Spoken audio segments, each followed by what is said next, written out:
जय जगन्नाथ दर्शक बंधु वर्तमान पर आसी बड़ खबर भत्ता को नहीं। तो दर्शक बंधु केबे मिलिबो समस्त भत्ताधिकारी को 3000 टंका भत्ता राशि एने कौन रही बड़ अपडेट जानतु। दर्शक बंधु जहाँकि सेप्टेम्बर 17 तारिख में रही प्रधानमंत्री नरेंद्र मोदी जन्मदिन। यही दिन घोषणा होगा जाऊँगी 3000 टंका भत्ता राशि। तो एने कौन रही बड़ अपडेट जाना ता पूर्व प्रथम थर पर आम चैनल को आसते एबे ही वीडियो गोटे लाइक करंतु और चैनल को सब्सक्राइब करंतु एवं ऑल ऑप्शन उपर क्लिक कर घंटी चिन्ह को दबाई दिंतु। दर्शक बंधु सेप्टेम्बर 17 तारिख में माननीय प्रधानमंत्री को जन्मदिन रही।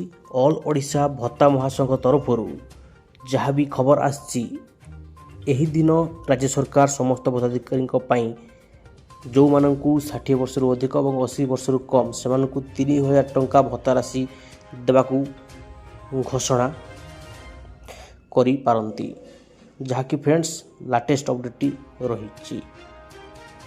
आउ जदि भत्ता टका वृद्धि को नहीं राज्य सरकार सेप्टेम्बर 17 तारिख में घोषणा न करती ताले सही दिन ऑल ओडिशा भत्ता महासंघ तरफ जहाँकि फ्रेंड्स आंदोलन होगा जाऊँगी।